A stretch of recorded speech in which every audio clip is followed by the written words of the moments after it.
رمضان ہے قرآن کے اترنے کا مہینہ، مرحبا رمضان مرحبا۔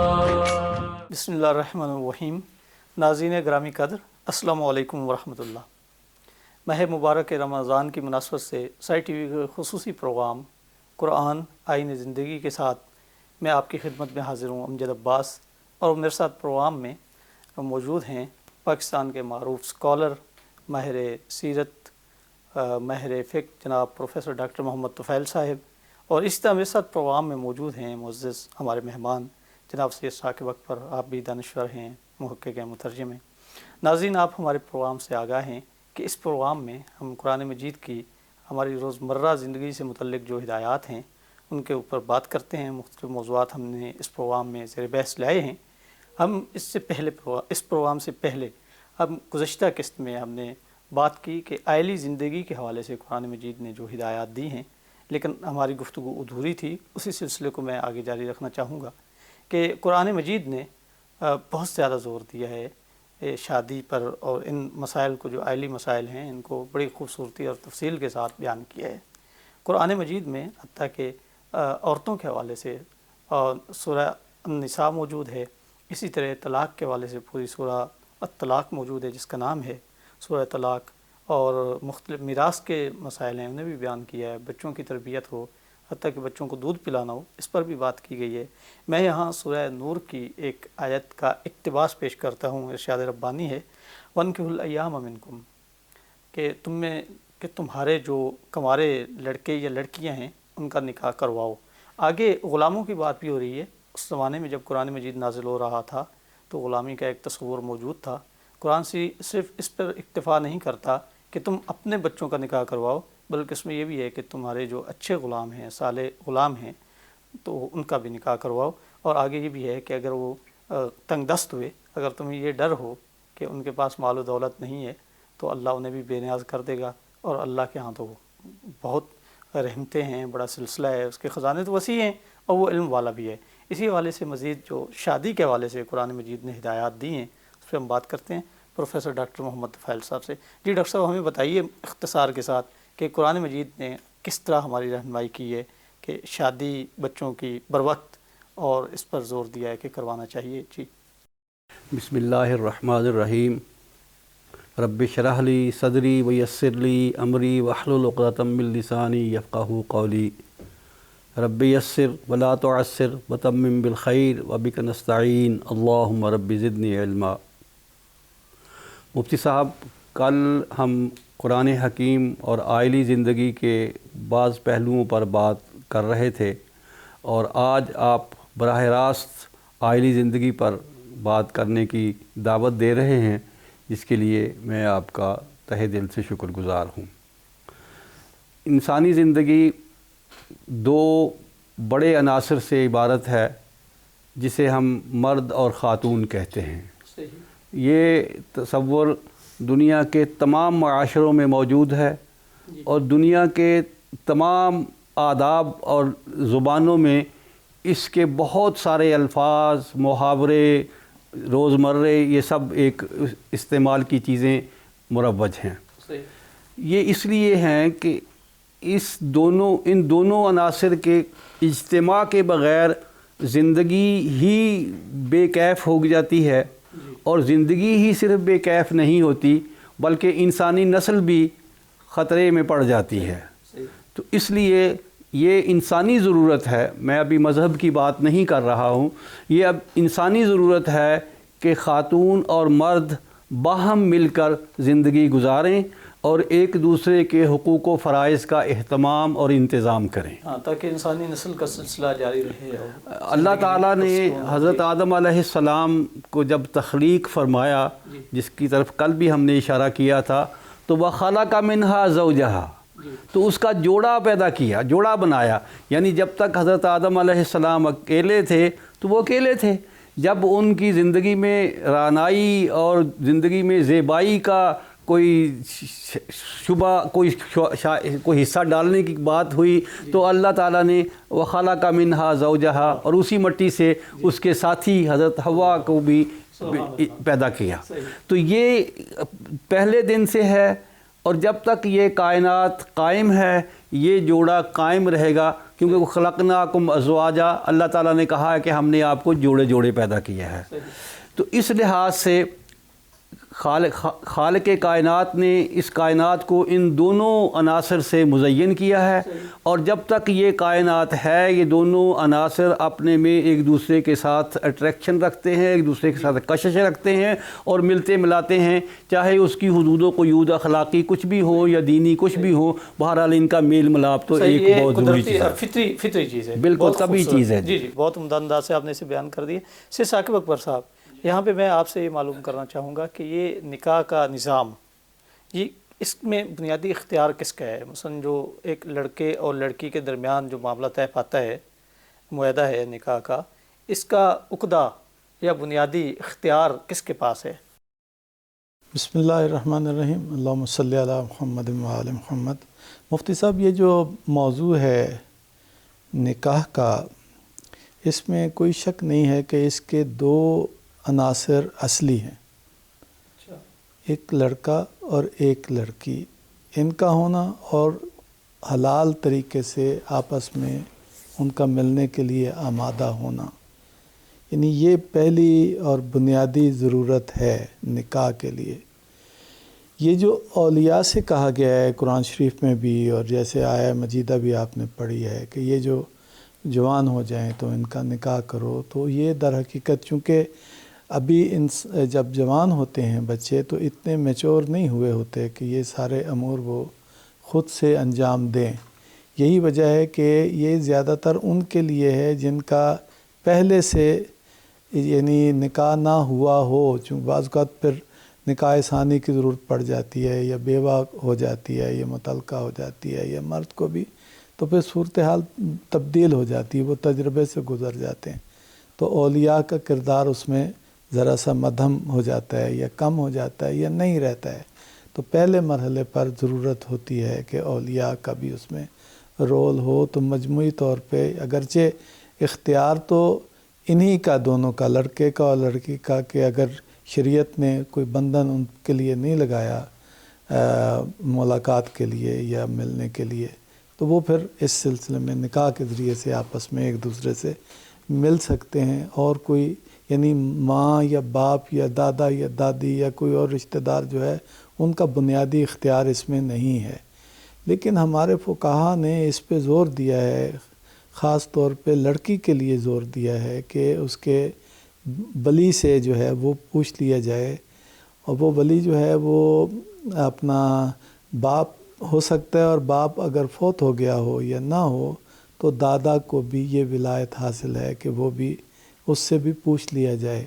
لیکن کیا یہ پوچھا جانا جو ہے یہ نکاح کا یعنی لازمی حصہ ہے، اس کے بغیر ایسا نہیں ہو سکتا ہے؟